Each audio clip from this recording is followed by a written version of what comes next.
Yeah, give it a go. It says no flash photography. This doesn't flash. Seconds and counting. This is Seeker. Listen up. We've got to get in, grab the iguanodon, and get out before that asteroid hits. Let's roll!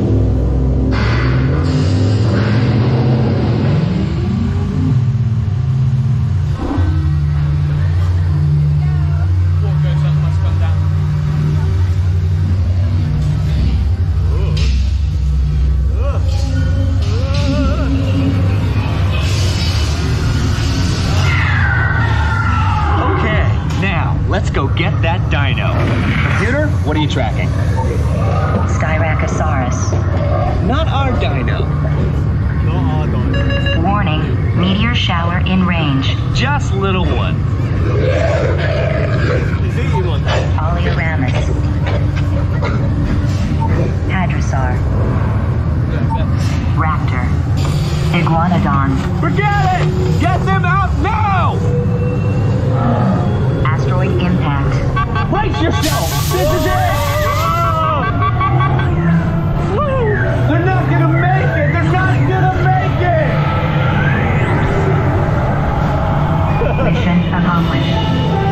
You made it! I knew you would, and guess who made it back with you?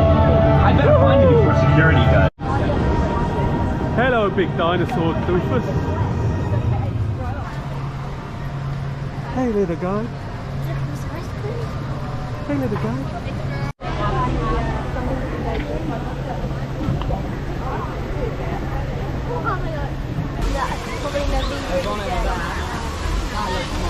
Yeah, I think that's the one. One in front of it, so. Yeah. Oh, this is cool, isn't it? Isn't it clever how they do that?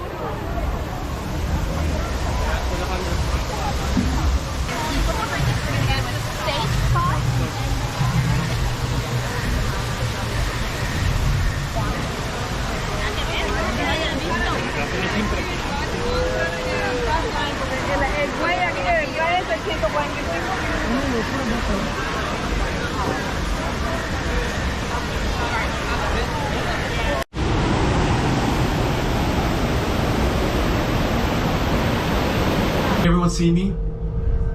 Yes. Great. Welcome to the Avatar program.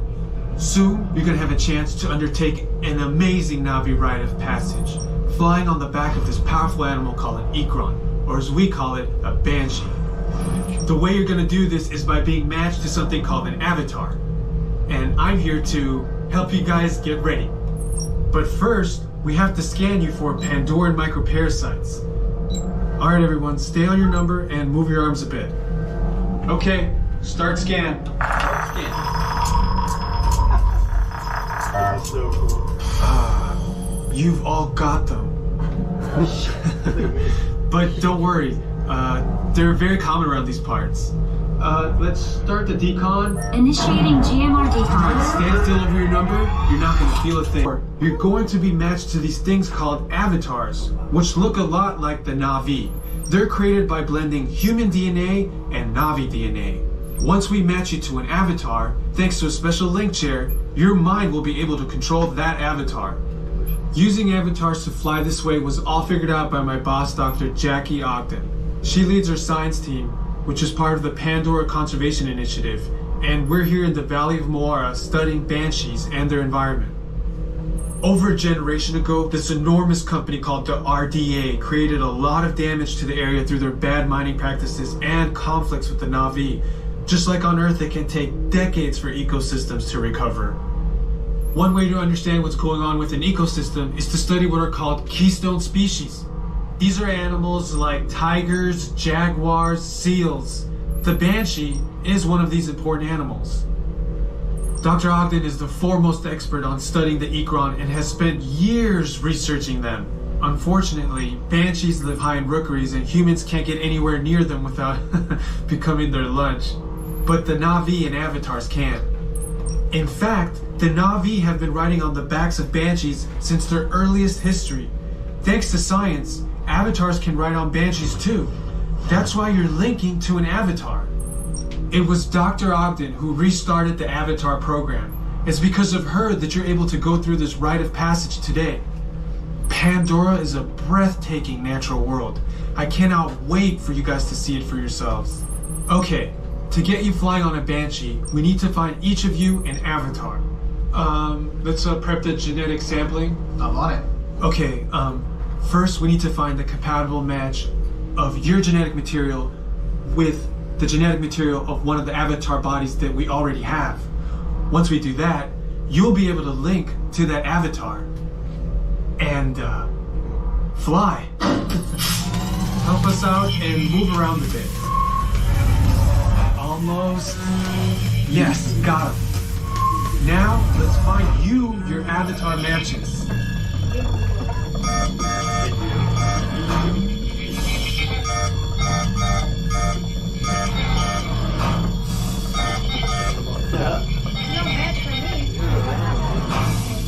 Oh, you're not serious. I'm selling.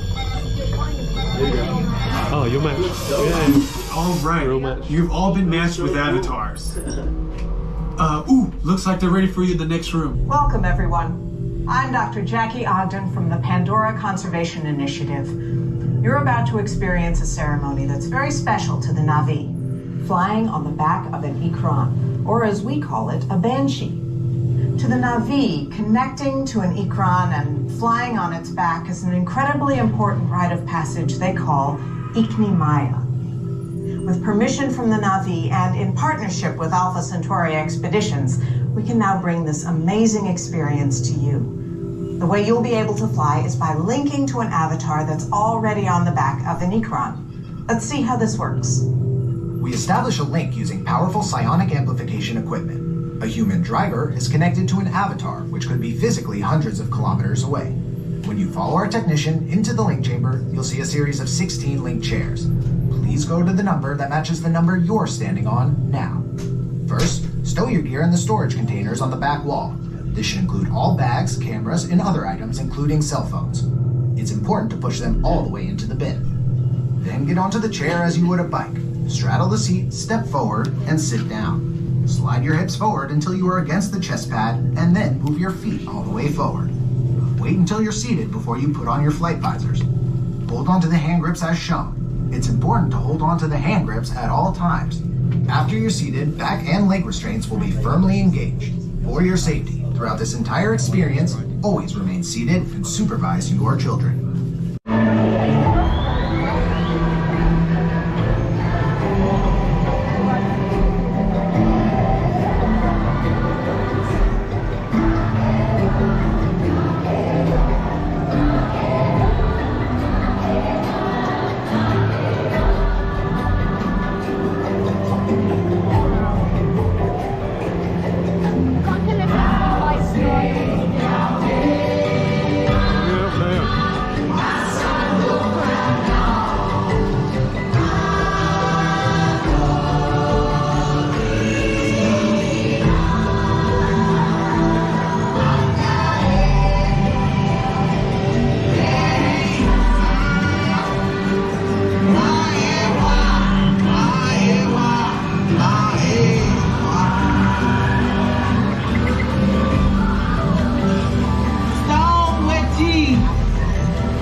Guys, oh my goodness, how high are we?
Underbrush is a form of protection and also as a source of food, so keep those eyes peeled.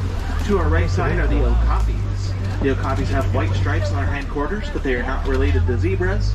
They are very closely related to giraffes. They have similar facial features to the giraffe. That includes a very long tongue that will wrap around branches and twigs, strip those leaves clean off. The okapis are very shy creatures, very easily frightened, so they will tend to hide out throughout the majority of their day. All the way up the hill, coming up to our right side, I see some bongos. Bongos are the largest forest antelopes, getting up to about 900 pounds. So we got a couple of them back behind the bushes there. All the way to the left, towards that back far wall, is the black rhinoceros.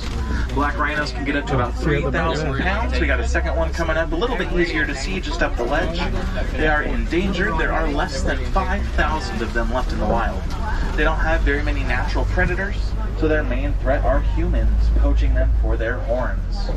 And that one just over there to our left side. A couple more of those bongos coming up to our right. They are also known as the ghosts of the forest. Ooh. That's because of their dark colors, help them camouflage very well with their surroundings. The lighter colored ones out here are the greater kudu. They are the tallest forest antelopes, reaching heights of up to about 55 inches at shoulder height. They can jump up to about 8 feet into the air to evade predators, and only the males have horns. Their horns can get up to about 6 feet in length. And we can do our part by helping out all of the forest animals by recycling and using paper responsibly.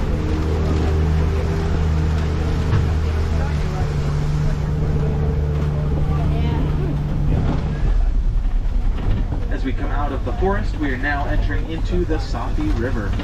The creatures in the river depend on the water as a form of protection and also as a source of food. So keep those eyes peeled.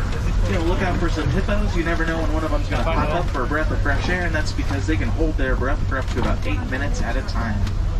They'll move through the water by running or trotting on the river bottoms. Got a couple hippos to our left side.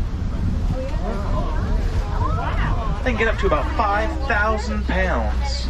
They'll stay submerged throughout the majority of their day because it helps keep them cool. Hippos don't eat a lot of food in connection to their body sizes. On average, they'll only eat about 80 to 90 pounds of vegetation per day.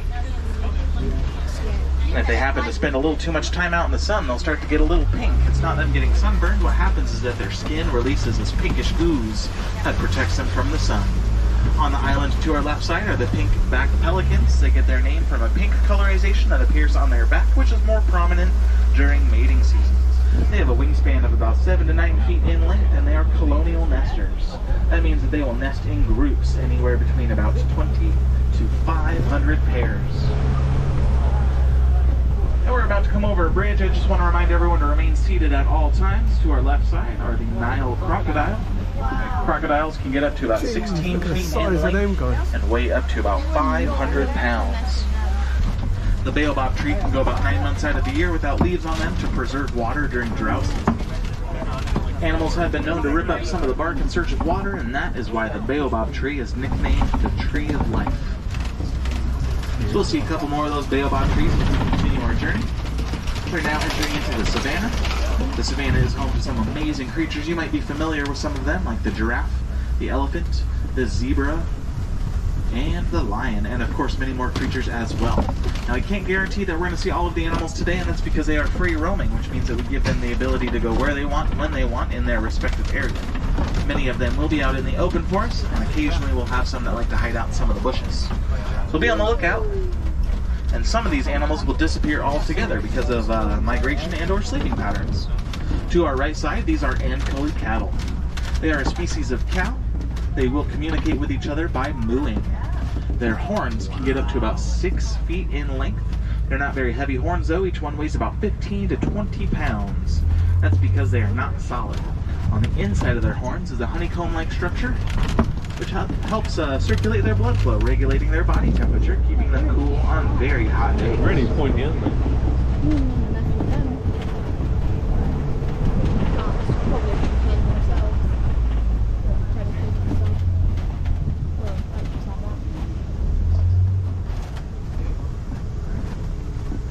Just back behind some of those grasses, laying down right in front of if you look at the little triangular hole, and then to the right of that, you might see a hyena.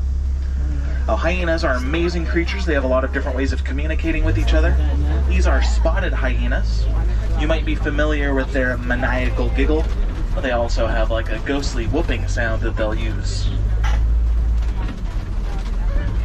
The hyenas live in a matriarch system.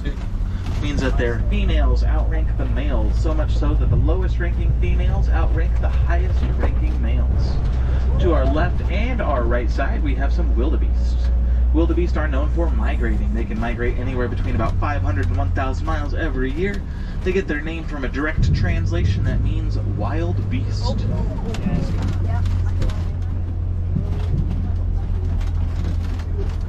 Now, a group of wildebeest is called a confusion. That's because they don't have very good eyesight. Many of them will either close their eyes or squint their eyes, making it even more difficult for them to see while they are running. So they have been known to bump into each other as they run around. And when the wildebeest sleep or rest, they'll do so in rows or groups facing opposite direction of each other. Helps them be a little bit more aware of their surroundings. Also notice the darker streaks on their sides. We've got a couple more wildebeest coming up as well. So if you didn't notice those dark streaks, we've got a couple more coming up. We'll talk about those in just a second. We've got those Ankoli cattle again to our right. Now these cattle date back about 6,000 years. Evidence of this is found within ancient Egyptian text, drawings, and carvings depicting these magnificent creatures. They were once viewed as items of value, or they depicted wealth. So if you owned Ankoli cattle, you were a very wealthy individual. Now coming back to these wildebeest out here with those darker streaks on their sides, they don't have stripes, but what the wildebeest do have are fatty skin folds underneath their coats. The darker streaks on their sides that you see is sweat. Got some Maasai giraffe out here to our right side as well. The Maasai giraffe are known for their rough, irregular patterns, whereas reticulated giraffes have cleaner, crisp patterns. They are the tallest animals, land animals, reaching heights of up to about 18 to 20 feet tall. They will eat anything that they can reach. That includes ripping twigs and branches off of the trees around us. So we got a couple more of those giraffe to our right and our left side. Their tongues can get up to about 18 inches in length, which increase their reach. Their tongues are very dark purple color as well. That purple color helps protect them against the sun because they can spend up to about 80% of their lifetime eating. Now, being the tallest animals, it makes sense that they have very tall children. On average, a baby giraffe can be 6 feet tall when first born. They can stand within the first 15 minutes of life and start walking and running within the first hour.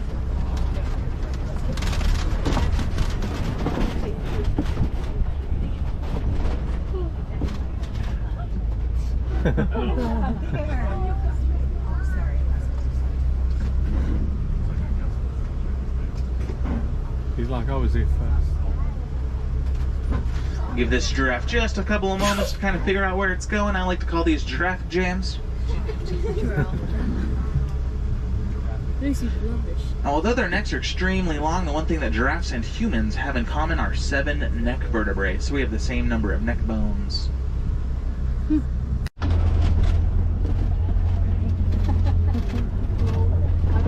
Giraffes don't require a lot of sleep throughout the day. On average, they'll sleep in increments of about 1 to 2 minutes at a time for a grand total of about 30 minutes throughout the entire day. Got some more baobab trees, one to our left, one to our right. The baobab trees can store up to several thousand gallons of water. Of course, depending on size, that number can go up or lower. On average, it's about 26,000 gallons. To our left, coming up are some African elephants. So we can tell that these are African elephants because of their ears, very closely resemble the continent of Africa. They're the largest land animals, getting up to about 12 to 14,000 pounds. They don't have very many natural predators, so the elephant's main threat are humans, poaching them for their ivory tusks. So we can do our part by helping out the elephants by refraining from buying anything that's made out of ivory. So if I pull up just a little bit, if you all look over your left shoulder, you might be able to see those elephants a little bit better.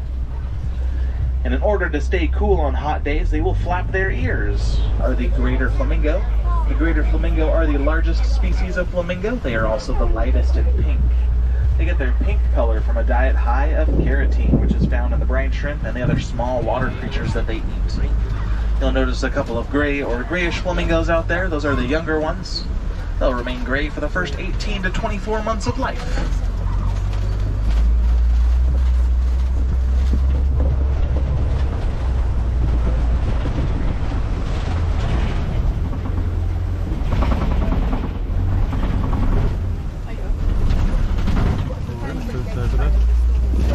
As we come around the next couple of turns, keep those eyes peeled.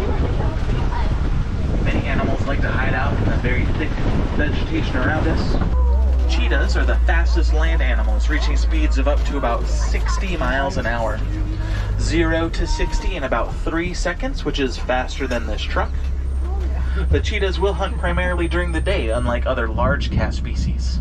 Their defining feature is the black teardrop that runs from their eye down the length of their face, helps reflect the sun on those very, very bright days, almost like a natural pair of sunglasses. And the cheetahs are the only large cat species known to purr. Got some lions coming up to our left. They're kind of back behind one of these rocks. So we might be able to see them a little bit better as we come around the next large turn. Lions are fairly inactive throughout most of their day. They'll spend up to about 18 to 20 hours per day resting. The male lions are the only ones with the manes around their necks. Those manes can get up to about 40 pounds. Better as we come around this next turn. They don't. The lion prides usually consist of the male alpha.